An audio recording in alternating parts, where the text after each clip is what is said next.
أنا من لقل قادر نادر ڕۆژنامەنووس و چالاکوان لە سویدەوە لە ڕێگەی سکایپ لەگەڵمە کاک قادر خۆشحاڵم جارێکی لەگەڵمی بەوە دەست پێ یەکەم ئیشی پارێزگاری پایتەختی هەرێمی کوردستان ئەوەیە کە وەک ڕۆڵی سکیوریتی ببینێ بە دوای کوڕێکی سەرۆکی حکوومەتەوە بۆی ڕێگەی بۆ بکاتەوە کە مەسەرنجی زۆری بە دوای خۆی دانا بێگومان. زۆر سپاس بۆ ئێوە لەگەڵتان بارە ئەومە دیارە مێچپۆشنا و یعنی وەکو بنیەی خۆی ئەو بنیەی تێدایە و یەکەم گەرناو نێنین وەکو بەرپرسیارەتەکە قسەکەین کاکە قادر. بەڵێ بەس پارێزگاری هەولێرانی یانەیەک نییە ڤیدیۆکە و بەڵگەیەکە و لەبەر دەستە و یعنی ئەوە تۆمەتێک نییە ڤیدیۆکە بەردەستە بە ئەو بنیەی تێدا هەبووە پێشتریش چەند جارێک لە دوای کوڕەکەی نێچیروان بارزانی بووە و ڕخنەی زۆریشی بە دوا هاتیە بەڵام ئەو هەر بەردەوامە و شانازیش بۆ دەکەن و دەوەی جێگای داخیشە پارتی و خودی بنەماڵی بارزانیش هەزیان لەو جۆرە مەخلوقانەیە و گرنگیشیان پێدەن و ئێمە و ئێوە لە چەند ڕۆژی داهاتوو بە دەستبێنن پارتی گرنگی زیاتریش پێدە لە بڕی ئەوەی هەر لۆ خۆی یعنی ئەو جۆرە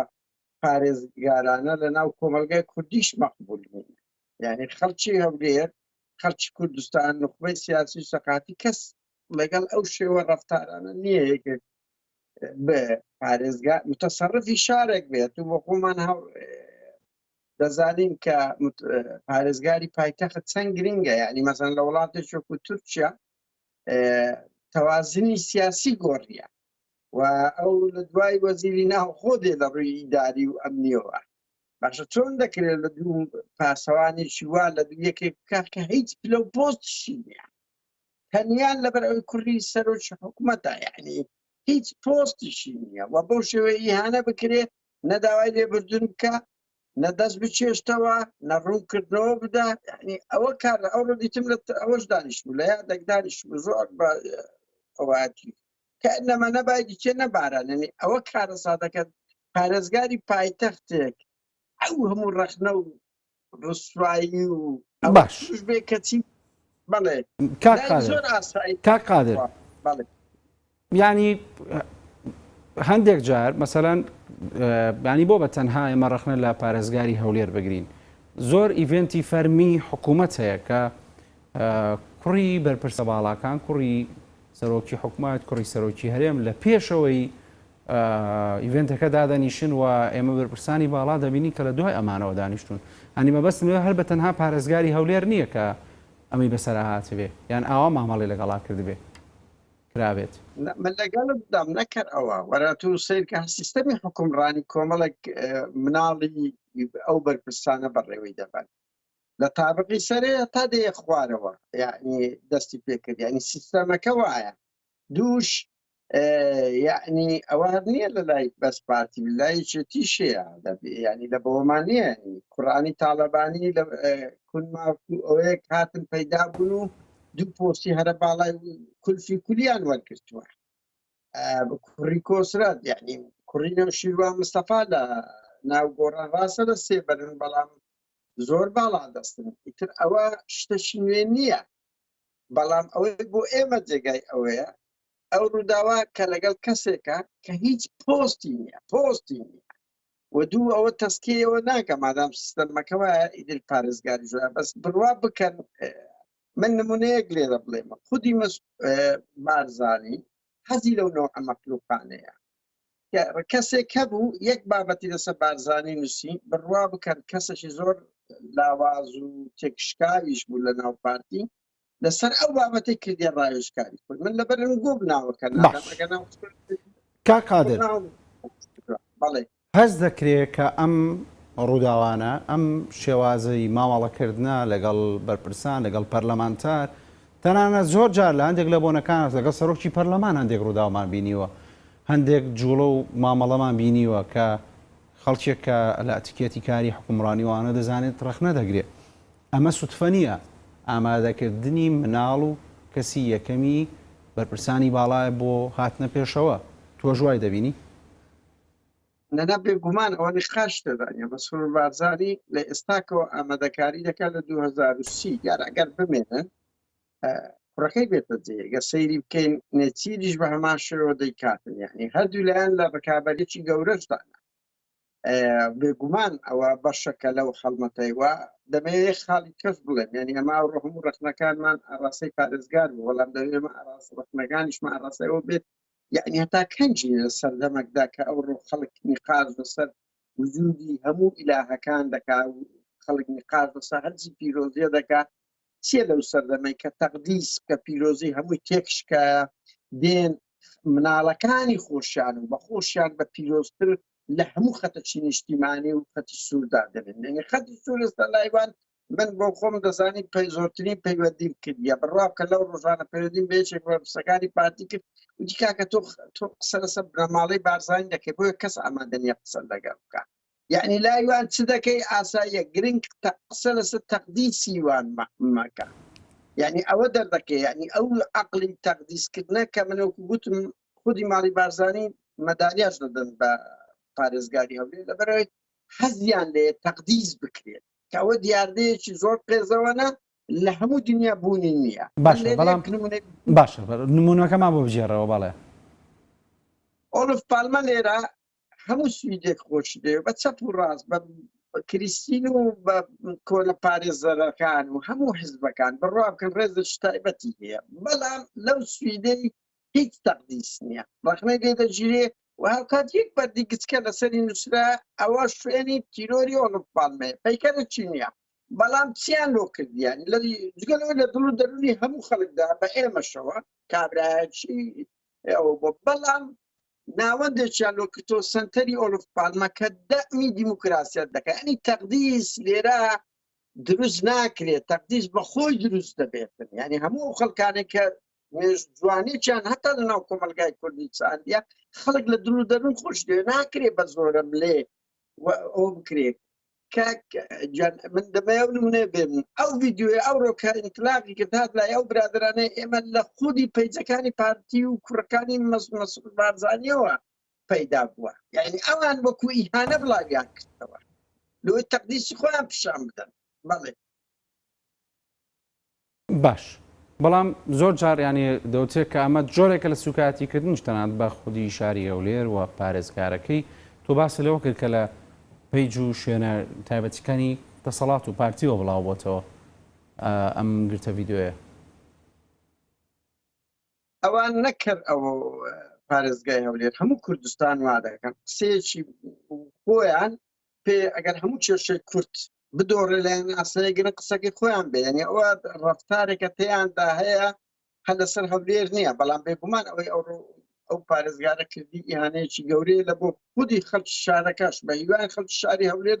لێ قبول نەکرێتن یعنی لەبەر ئەو نوێنەری ئیداری 2 ملیۆن کەسە بەڵام دەمەوێت یەک شت بڵێم یعنی ڕاستە بەشێک لە پارتیەکان لە نمونەی وەکۆ پارێزگارن بەڵام بەشی زۆریان هەبووە ئێمە ماوەیەکی زۆرە ناوێن لە ناو پارتیش ئامادەیان نەبوونە ئەو ڕەفتارانە بکەن قبوڵیان نەبوو کاوە سکاتیان پێ بکرێمە بەست لەوەیە بەڵێ هەیە قبولی نەبوو باشترین نمونە خۆ زەوەرنامەی کۆچ کردووە علی عەبدوڵڵای ئەوانە هەموو بەس هەر لەو کاتەیە کاک قادر هەر لەو کاتیان دواتریش ڤیدۆیەکی دیکەش بڵاو بووەوە کە ئەندامێکی سەرکردایەتی خۆ قەرەباڵغیش نییە تاوەکو پاڵیان نابێ خۆی خەڵکێک لا دەدا دوور دەخاتەوە کە دەیەوێت هێنە لەگەڵ کوڕی سەرۆکی حکوومەت بگرێ ڕەنگەوەشت بینی بێ نەنا من ئەڵێم بەشەیان وانوە بەداخەوە پارتی بۆ خۆی کە حێزێکی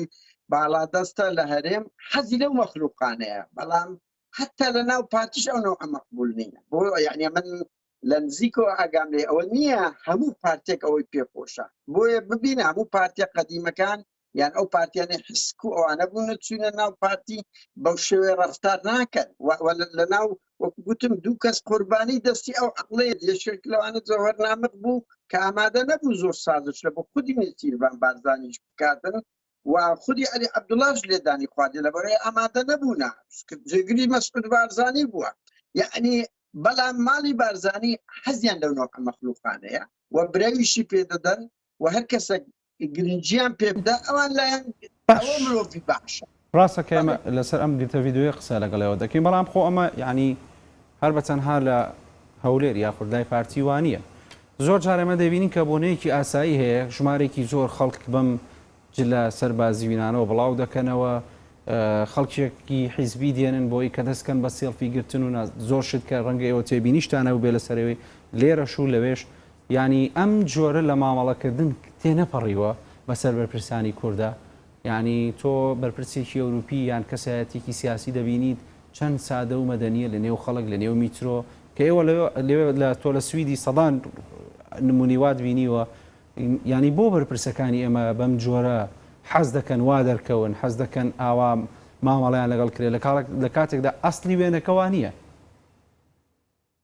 ئەوانە هەز بە زۆر دەکەن بڕوا بکە کەسێتی شتێک شکاویان لە نافتا هەیە دانەیە بۆ شێوەیە کەسێتی نمایش بکات ئەگەر نا یعنی هەموو مرۆڤانەی کە خەڵک خۆشی دەوێت کە جوانیە چیانەیە یعنی خۆمە دەبینین لەو کوردستانی بە سەدان کەسێ من نامێ ناو بدەم لە هەموو بوارەکان لە ئەدەب لە هونەر لە سیاسی و سەربازی لە شار خەڵک تا ئێستا لەگەڵ ناوێنانی ڕێز و تەقدیر دەگرێت بەڵام بۆ بەرپرسەکان دەکەوێت لە لوتکەی هەرمی دەسەڵاتن خەڵک نەفرەت بارانیان دەکات ڕەفتارەکانیانە ئەوانە کەسانی تێکشکاون بۆیە ئەو شتانە سەدام حوسێن یعنی ئێستا دەبینین ینی بە بەڕاشکایەوە بڵێن هەتا یادکردنەوەی مەسعود بارزانیش ئەم ساڵ بەو شێوە زەقی پێشتر وان نەبووە ئەو ساڵ گرنگجی لە سنوور بە دەریاندا لەم یادی بیوبینی پارتی بووم لاولێر بووم کەس نەیزانی مەسعود بارزانی شازەی ئاب لەدایک بووە هۆی ئەو شتە پیرۆزکردنانە و گرنگی پێدان و بردنی ساڵیادی مەسعود بارزانی پارتی لە ناو پەرلەمان و ئەوانە هەمووی بەرەوە پیشان دەدادن کە پارتی گاڵتەی بە هەموو دام و دەستگاکان دێت کەسێکی ئەندامەکانی خۆی پێداوان گرنگترە و خودی ماڵی تاالبانیش ئێستا قسەی پاڤێل بووی تا قسەی هەموویەکێتی یعنی لابووی شەرمەزارتر با لێرە فرسەتەکی باشە دووبارەش بکەینەوە خۆبا تاالبانی پەی ماڵپەڕی فەرمی حزبەکەی خۆی داخستیە ئەو بۆ دەڕۆژ لەسەر ئەوەی بەز و شەی سەرۆک نەنووسرا یعنی لەوە تەقدیسکردن زیاتر ینی بە چ حەقێک خوبات دێوە دەکات بە چ حەقێک دێ پاڤێل بە ناوی هەموو یەکێتی شەوەک هەرستێ خۆی کۆدە تا دەگا و دەڵێ بوومە سەرۆک و لۆ ڕۆژی پاشتر بڕیار دەردەکە بە تاقی تەنێشە ینی کەس نازانی بە چ حەقێک ئەو شتانە دەکەن یعنی ئەوە دیاردەیە بەس پارتی وێچێتی هەردوو لایەن کە دوو بنەماڵن حەزیان لەو مەخلوقانەیە نەک حەزیان لەو خەڵکانەی خۆیانە کە ڕەخنەیان لێ دەگرن حتا ئەندامانی خۆیان خۆش ناوێت کە ڕەخنەیان لێ دەگرن کە ئەویان چەند کەس هەبووە بازلەوە دەکرد من نامەوێت لەبەر ئێوە خەڵک هەبووە مەکتەب سیاسی پارتی بۆ ڕەخنەی گرتێ لە بارزانی کە خۆی هەر نەبژێتەوە گومانی ژەهر خواردکردنی دەکرێت یعنی ئەوان پێیان ناخۆشە حەزیان لە ئێوە سەدان بەس چەپڵەیان لۆ لێ بدرێ حەزیان لێ نییە ڕەخنەیان لێ کێشەکە ئەلێرەوە ئەنتلاق دەکاتن چکو کەسێتێکی لاوازیان هەیە و بڕوایان بەخۆنی بتوان خزمەت کەم دەیانەیە بەو شێوەیە ببەنە سەرێ نەوە لە دوایەوەش ئامادە دەکەن خۆ مەسعود بارزانیش پێشترێ کە بەرلەوەی بێتە دەسەڵات ئەگە سەیری بکەین بە هەمان شێوە گرنگێکی زۆریان پێدەدا تا کردیانە ئەو بە تایبەتی لە ساڵ یەکەم دیتمان کە وتیان برا گەورە دنیای خرا کرد تا ئەناموو ئەوانەی لە بیریشتیان کاکسیا من لە بیرمە نێچیروان بارزانیش کە هاتە دەسەڵات بە هەمان شێوە ڕکلامەکی جار زۆریان لێ کرد خەتی شمات سپاشێکی گەورەی سیاسی دەرچون هەردوو باشە بەڵام بۆنەی حیزبی چۆن دەبێت لە نێو پەرلەمانە بەم شێوە یاد بکرێتەوە ینی ئەم حیزبانە چۆن ڕێگە دەدەن خۆیان بەو شێوە پەرلەمان بەکاربێن پەرلەمان شوێنێکە ئەندامەکانی هەڵبژێدراوی هاوڵاتیە ڕەنگە بەشی زۆری هاوڵاتی لە هەموو دنیاە بۆ لە هەرێمی کوردستانیش ئەستان حیزبایەتی نەکە ڕۆسێکی هەڵبژاردن دێ و مشارەکەیەکەکە و کەسێکەڵ دەبژێرێ سەدان بارەگایانەیە سەدان بارەگانەیە کە ڕەنگە شوێنی گشتیش بێداگیریان کردبێ بۆ لە بارەگای خۆیان ئەم یادە ناکەنەوە بۆ دێن لە نێو پەرلەمان بەو شێوەیە کە ئێمە چەند گرتە ڤیددیۆیەکمان بینی کە خۆیان وڵاویان کردبەوە بۆ بەم شێوەیە بۆنی حیزبەکەی خۆیان دەکەنەوە لە نێو پەرلەمان ئەوەی ئێمە دەبینین ینی ئەو دوو حزبە یەک تەوژمیان هەیە کە حزب لە حکوومەت و پەرلەمانی خۆیان گەورەترە بە خۆیان باڵا دەستن خۆ مەسەلا ئەو ئیهانەی پەرلەمانی ئەو جارە کرا کە بەو شێوە یادی پارتی و مەسعود بارزانانی ناو هۆڵ کرا ئەوە بەر لەوەی ئیهانە بێت لە بۆ خودی ئەو سەرۆکی پەرلەمان جێگرەکەی کە زۆر ئابروبەرانە ئەوانم دەست دەچێشمەوە لەسەر کۆی ئەو شتانە یان لەسەر قژڕاکێشانی پەرلەمانتارێکینەوەی نوێ بەنمونان مەسە سەرۆکی پەرلەمانی قسەی نییە جێگرەکەی قسەیان نییە هەتکردنی پەرلەمانی ئەوی شازەی ئابدیتمان ئەو هەموو پارتیە بە زۆرێک کرد کە ئێمەمان لەقی دووە یعنی ئەوانە هەموو شتی زۆر ئابروبەرانەیە ئەگەر لە هەر وڵاتە کەمێک دیموکراتی و سەروەری یاسابە ئەوە دەبە حکوومەت و حزبەکە و بەلای کەم سەرۆکی پەرلەمان و جێگرەکە دەست بچێشتەوە بەڵام لەسەروی هەموو ئەوانەش کاکسیە پارتی وێچێتی ئیش دەکەن لە پێناوی ئەوەی دام و دەستگاکان بێکەرامەت بکەن و بێکەرامەتیشیان کردیە یعنی کا قادر من ڕاتەگرم بەڵام 600,000 دەنگ کەمیان کردو ئەردوو حیزبەکە خەڵکیش یعنی ئێستا لە سەردەمێک ناژی کە نەزانێت لە دنیا چی ڕوودەدا نەزانێت سەرۆکەکانی دنیا چۆن مامەڵە دەکەن نەزانێت حیزبەکانی دنیا چۆن بەرنامەکانیان جێبەجێ دەکەن ئەو سەردەمە بەسەر چووەکەوان وا بزانن بەم جۆرە مامەڵەکردنە کۆمەڵگە لەگەڵیانە کۆتاڵ بژاردن 600,000 دەنگ کەمیان کردووە لەو هەولێرەی پارتی بانگەشەی دەکات کە 700,000 ئەندامی هەیە لەو 1-2 ملیۆن کەسەی بەڵام 770 خەڵک هەر نەچی لە دەنگدان لە بۆ نەک پارتی لە هەموو حزبەکان یعنی خۆ ئەوە ئیستفتای خەڵکی هەولێرە زۆر باز لەوە دەکرێت خەڵکی هەولێر زۆر بەهێدی لەبەرەوەی لەژێر دەسەڵاتێکی ڕهابدایە بە شوێنەی پرۆتستۆ و ناڕەزایەتەکانی خۆی دەگەێنی بەنمونەیە باشترین نمونەشی ئەو بوو لە هەڵبژاردن بایکۆتی ئەبەو ژمارە زۆرە کرد کە ئەو باشترین استفتایە لە بۆ پارتی حتا پارتی کاک چاوەرە سیرکە لە حەفلەی ئاهەنگی ئەو جارەی 2000 کەسی لێ بوو یعنی لەم هەر بەس 100,000 موچەخۆری گەورەی حزبی هەیە وایان نا بەدەیان هەزار بەرپرسی باڵای هەیە بەڵام هەموو ئاهەنگەکەشیان ینی لە قوشتەکانی خۆشیان خەڵک نەچوە لە ناو جادەکان لە هەموو شتەکان خەڵکی خۆشیان ئامادەنی ئەمە ڕنگدانەوەی چیمان ئەمە چیمان پێڵێکە بەو شێوەیە بۆ خۆی ئەوەی ڕەوشەکەی ڕاگرتێ پارتیوێچێتی یعنی خەڵک پەیامی خۆی دایە کە ئەوانەی ناوێتن و ئەو ڕۆژ نییە ئەو انتخاباتە نییە بەس ئەو جارێ زۆر بەزەقی گوتیان خەڵک هیچ لەگەڵ ئەو حزبانە نییە بڕوا بکەن ئەمە لە بۆ مجاملەیان لە بۆ ڕکلام نییە لە قوڵایی پاراستن و زانیاری ئاسایشەکانیان یعنی لە ئێمە بێزارتر بەڵام بەدیلێک نابینن یان جەوەک دروست نەبووە کە خەڵکەکە بتەقتەوە ئەگەنا کەسیان من ئەوڕۆ دەزانم هەر ئەو ڤیددیۆی پارێزگە هەولێر لەناو ئاسایش و پاراستن بە کەیف خۆی یەکتریان دەنا بە نوکتەوە نردویانە بەڵێ بە نوکتەوە بۆ یەکتریان نردووە مەبەست لەوەیە بەڕاشکاوی بڵێم ئەوە لێرن یعنی ئەمە چەند برادێک بوتی وا لەناوەوە یەکتری دەنێرن ئەوان هەموو بەدزی لە یەکتردا هەموو خەڵک یعنی کاکچیا دەمە دەوێ بزانین ئەو سوسیال میدیایە دەڤەری بارزان و خودی بنەماڵەی بارزانی کە هیچ ڤیدیۆمیدیایەک نەبوو کەچی ئێستا کە گچکە و گەورەیان تابعە دەکا یعنی تۆ سانسۆرەکەی ئاسایش و پاراستن نەتوانی جێ لەو دەنگەی منوت و ڕابگریان لە سوسیال میدیا بی بەشەرن وەکو ئێمە دەبینن نائەدالەتیەکان دەبینن فەرقە جیاوازەکان دەبین ژنێکی مۆدا بە دەقات و سەبقاتی وان گرنگی پێدەدرێ ئەو نائەدالەتی و ئەو گرنگی پێدانەی کەسانی مەسەلەن بڵێن کەسانێک کە هیچ بەربوومیان لە بۆ حزبە نەبوو کەچی دێنە سەرویوان بێگومان ئەوانش خەڵک چاوی دەبتەوە خۆی شخص و هەفتاکان نییە یعنی ئێمە دەزانین لەناو ئاسایش و پاراستن بەشێکی زۆری ئەو زانیارە دەرێتە ئێمە لە ڕێگەیوانە یعنی نقطەکە لەوەدایە ئەو ئاستە وشیاری و ئەو سوسیال میدیا و میدیای گشتیە وای کردیە خەڵکی پارتیش باشترین وەکو گوتمان 170 خەڵکی هەولێریان لە خەڵکی کوردستان بایکۆتیان کرد ئەی ئەوە باشترین وشیاری نییە دەبڕێن لە زۆر سیستەمێکی دیکتاتۆری هەرەوە دەست دەکرێت یان وەسیلەکانی هەر ئەو ئەبە شێوە دەکرێتن ینی خەڵک بە شێوە پرۆتستۆی کوردی بەڵێ لە کۆتا کۆبوونەوەی سەرۆکایەتی هەرێم کە پلاسخار بەشداری کرد باڤڵ تاالبانی لەوێ هەندێک قسەی کردبوو کە لەگەڵ پارتی ناکۆکن تەنانەت باسی لە هەوڵی تیرۆرکردنی خۆی دابوو بە پێچەوانەی ئەوەوە ئەمڕۆ لە کۆبنەوەی بەغدا لە چەند کاتژمێری ڕابردوو کە ئەنجامدرا لە ئەنجومەنی وەزیرانی عێراق توێتی کە من لە بری مەسعود بارزانیش قسە دەکەم ینی ئەم جۆرە لە مامەڵەکردن لە نێوان هێزەکانی ئێمە لەلایەکەوە ناکۆکن لەلایەکەوە بەم شێوەیە تەعاملەکەن لەلایەکەوە بە ناوی ئەوە قسە دەکات تۆ چی دەڵێ لەسەریە؟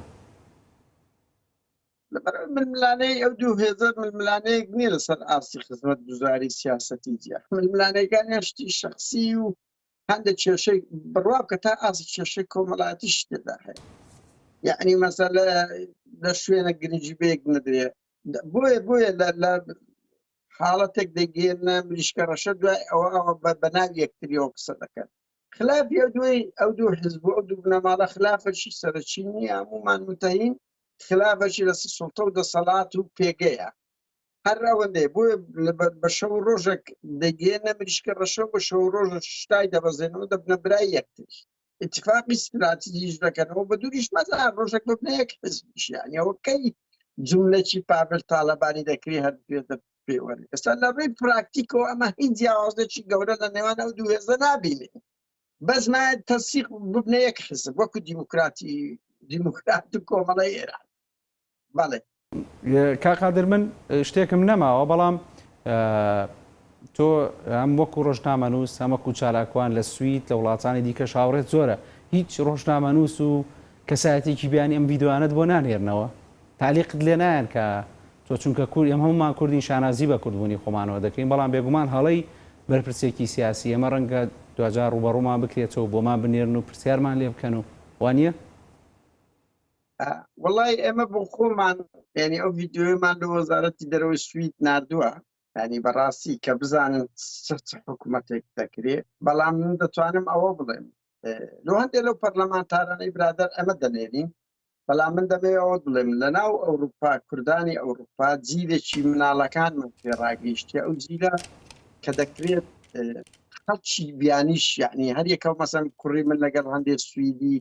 یان هەندێک ژووری گەنجە کوردەکانی سویدێ ئەو شتانە زۆر ئاڵوگۆڕی پێکرایە و پێ دەکرێت یعنی کارەساتەکە جیلێکی گەنج کوڕەکانی ئێمە ئێستا ئاڵای کوردستان شەڕ دەکەن لە هەموو شوێنێک لەسەر قەزیە نیشتیمانیەکان جیلێکن زۆر بە خاوێنیەوە دەکەن ئەوانە ئەو شتانە ئاڵوگۆڕ دەکەن لەوێن دەریش ئەو شەڕە هەیە لە بۆ هاوڕێ سویدەکانیان دەنێرن بێگومان لە تیکتۆک و ئەوانش بەس زمانە بیانەکان وە بە هەزاران کورتێ هەرێکە لە ئاسی خۆی کورتێ پەیجەکەی بەس بە زمانەکانی کێ بڵاو دەکرێتەوە کۆمنتار لەسەر دەرێ من تا ئێستا نەمریتە بەڕاستی بەڵام ئەزانم یعنی هەندێک ئەو پەیجەکانەی کە نەوەکانی ئێمەیە کە لێرە پێڕاگەشتنە ئەوانە هەموو ڕووداوانەی کوردستان گەرما و گەرمەکان بە باش و خراپ گفتوگۆی لەسەر دەکرێ و وە دەگۆڕدرەوە هەموو سویدی ئەوروپیەکان ئاگادارن لەو شتان قونسڵخانانەوەوانش با بڵێن کاکسیا قونسڵخانەوە بەدەیان مۆزەفی کوردیان هەیە لە ئێمە باشتر بڕاو کە ئەگەیان لە وەزعانەیە و دەبین وێنەکە و دەیکەنە راپۆرت کە دەیکەنە راپۆرت کە ئەوە حکومڕانەتی هەرێمی کوردستان دەکات تەسەڕفی پایتەخت دەبێتە سێکوێرەتی و ئیهانەش دەکرێت لە بۆ کوڕی سەرۆشی حکوومەتێک کە هیچ پلەی نییە هیچ پلەی نییە و تەقدیس دەکرێت یعنی کێشار لەوە نییە کە ئیهانەی پارێزگار کرا کێشە لەوەدا ئەو منداڵەت چیە تەقدیس دەکرێت لەو سەردەمەی کە زەمەنی تەقدیس نەما لە هەموو دنیا هەرچی پیرۆزی هەیە لە ئاین لە ئەوە گفتوگۆی لەسەر دەکرێت لە ناو کورد وەنیان سەرۆک یعنی باشە بۆ لە کوردستانە و تەقدیسکردنە ئیبراز دەکرێتەوە دەژێتەوە کە مۆدیری بەسەر چووە بەڵێ باشە من ویستم کە بە پرسیاری کۆتاییم لەسەرەوە بێ کە ئێوە وەکو چالاکوانەکان باسە لە جیلێکی نوێ کرد وە جیلێکی نوێژ هاتووە بە ئەوروپا دڵنیام ئاگاداری لە ئەڵمانیا لە سوید لە بەریتانیا لە زۆرێک لە وڵاتانە کە زۆر چالاکن ئەو ئێستا وای لێ هاتووە بەرپرسانی هەرێمی کوردستان بە ئاسانی ناوێرن سەردانی وڵاتانی ئەوروپیان شوێنەکانی خۆیان ئەسڵەن ئاشکرا ناکەن بۆی کە خەڵکی وڵاتیکی کورد بەنابەریکی کورد لەوێ نەچنە سەر جێگەکانیان وتافیان لە دژ بڵێنەوە ویستم بەوە کۆتایی پێبێنی بێگومان ئەوە ڕنگدانەوەی دوسێ شتێک ئەو دادەپەروەریە گەورەیە کە لە کوردستان ڕوویدا دووش بێ هیوابوونی هەمومان لە بەرامبەر ئەوەی کاکسیا ئێمە مەزان لێرە نامەیەک دەدەین بۆ خۆتان دیتان لەسەر ئەو وەزعی تورکیا و سوید اتفاقیان کرد بڕوا بکە تەنگ بە سۆسیال دیموکرات هەڵسندرای کە فرسەتەشی باشە لێرە هەر ئەوش بن بە هیوان کوردان ئەوشتە لە بیر نەکەن یاڵدەینەوە هەڵبژاردنوش ئەوەی پەرلەمانی سەر لەنێ ئەوەی سویدا حکوومەتی سوید لە هەموو ئاستەکان پاشەکشەی کردیە تا ئەڕادەی ئەوەی من نامەوێ شتێک بڵێم لە زۆر شاران حتا لە خۆپیشاندان کرا بە هەزاران وێنەی ئۆجەلان بەرز کراوە کە هیچ کاتێکەوە نەبوو پۆلیسیش حمایی دەکردین تورکیا پرۆتستۆی کرد یعنی ئێمە کە ڕەخنە دەگرین لە وڵاتانە حکوومەتەکان دێنە خات ئاڵگۆڕ لە سیاسەتیان دەکەن تا حدێک پاشەکشە دەگەن بەڵام لە کوردستان کێشە لەوەدا ئەوە 31 ساڵە بە هەموو لایەکانمان بە میدیا بە خۆپیشاندانی جەماوەری بە نووسین ڕەخنە دەگیرێ کەچی ڕۆژ بە ڕۆژ ئەو ئەزمونە بۆ گەنی تر بووە و قێزەوەندتر بووە بۆیە ئێمە بە هەمومان بیرمانەوەی کردو بە خۆپیشاندان و چالاکی پرۆتستۆ کە پەیامەکان بگیرنە ناو جەستەیان یعنی ئەوەی دوایین جار کە لە لەندەن کرا ئەو پەیامە بوو یەکەم جارە لە 76 ساڵی ڕابردوو فیزیکی لە خودی بنەماڵەی بارزانی بدرێ یان ئەوە تا ئێستا شەڕەکان دەبتە بەرەو شەڕی دەستەویە خەڕۆیە خۆگەر هەست لێ بکەیت هەتا ئاخر جار ئەوە لایەنگرانی پارتی و هاوڕێیانەی ئێمە لە بەریتانیا دەستەویەخی یەکتری بوون یعنی بەرەو پێکدادان دەڕوین ئێمە لە ئەوروپادا جگەلەوەی لە هەموو شوێنێک تەنگمان پێڵچینە ئێستا نە کۆبوونەوەیانمان نە دیداری ئەوروپایانمە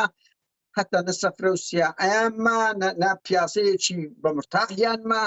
یعنی دەتوانین بڵێن بەبێ مزامە لە ئەوروپا تقریبان ئازاد کرا لە دەستیان ئەوان دێن بە زۆڵەکانیان دەکەن